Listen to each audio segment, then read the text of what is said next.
Morning students, आज हम पढ़ेंगे ई 308 का पावर सिस्टम थर्ड। इसके अंदर पहला चैप्टर है लोड एंड लोड कर्व्स। इसका इंट्रोडक्शन इस प्रकार है। उपकरण जो कि विद्युत शक्ति प्रणाली इलेक्ट्रिकल पावर सिस्टम से विद्युत ऊर्जा को टैप करता है और वह भार कहलाता है। यह भार विभिन्न प्रकार का हो सकता है। पहला है प्रतिरोध प्रकार के भार जैसे विद्युत लैंप। दूसरा है प्रेरकत्व प्रकार के भार जैसे प्रेरण मोटर। और तीसरा आता है धारित्र प्रकार के भार जैसे तुल्यकारी संधारित्र। ये भार अलग अलग या कॉम्बिनेशन के रूप में हो सकते हैं। ये भार उपभोक्ताओं की मांगों के कारण समय के साथ परिवर्तित होते रहते हैं। शक्ति केंद्र पर इस भार परिवर्तन को समय के साथ एक वक्र के रूप में दर्शाते हैं, जिसे भार वक्र कहते हैं। टाइप ऑफ लोड्स कई प्रकार के होते हैं। उपयोग के आधार पर शक्ति प्रणाली में भार के प्रकार निम्न होते हैं। पहला आता है इसमें डोमेस्टिक लोड, जिसे हम घरेलू भार कहते हैं।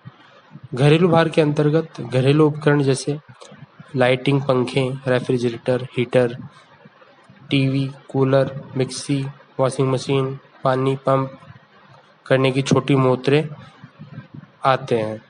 अधिकतर घरेलू भार कुछ घंटों के लिए संयोजित होते हैं, जैसे लाइटिंग भार रात्रि के समय ही प्राप्त होता है तथा घरेलू उपकरण मिक्सी, वॉशिंग मशीन, मोटर आदि भार केवल कुछ घंटों के लिए ही प्राप्त होता है। कुछ भार जैसे पंखे, कूलर, हीटर आदि मौसम पर निर्भर करते हैं। जैसे गर्मियों के अंदर अपन पंखे व कूलर चलाते हैं और सर्दियों के अंदर अपन हीटर चलाते हैं। घरेलू भार सर्दियों में कम हो जाता है व गर्मियों में बढ़ जाता है, क्योंकि सर्दियों में अपने पंखे, एसी वगैरह नहीं चलते हैं व गर्मियों में पंखे व एसी चलते हैं। इस प्रकार घरेलू भार के लिए भार गुणक न्यूनतम 10% से 12% होता है। दूसरे प्रकार का अपना जो लोड आता है उसे बोलते हैं इंडस्ट्रियल लोड, जिसे औद्योगिक भार कहते हैं।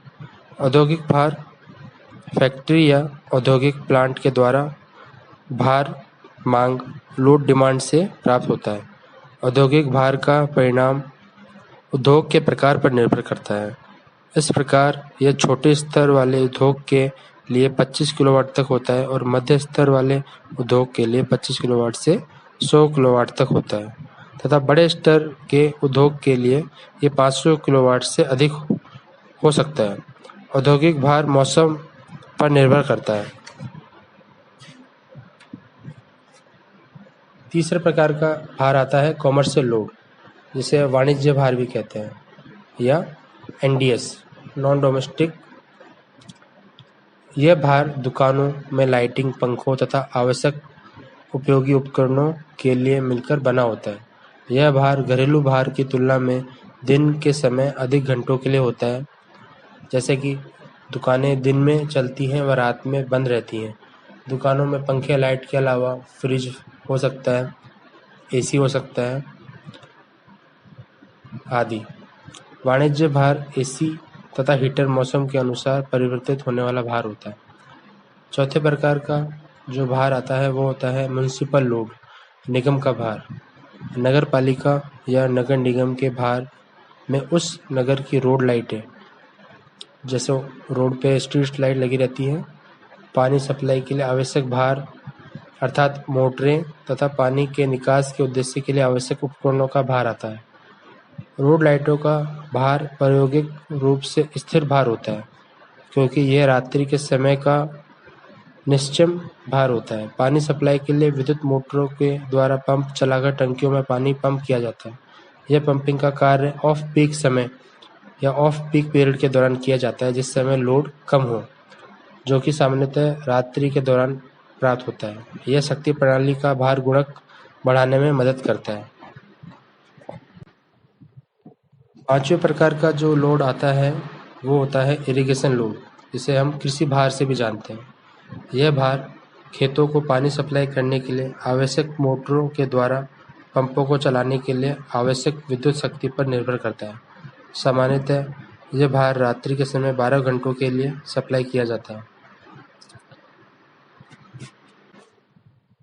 और सबसे अंत में जो लोड आता है वो होता है ट्रैक्शन लोड, संकर्षण भार।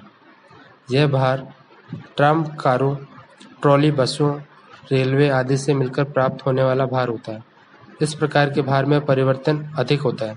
सुबह के समय यह अधिकतम पहुंच जाता है क्योंकि इस समय लोग उनके कार्य स्थान पर जाते हैं। सुबह के बाद के घंटों में भार कम होना प्रारंभ होता है तथा फिर शाम के समय वापस बढ़ जाता है क्योंकि लोग अपने घरों पर लौटते हैं।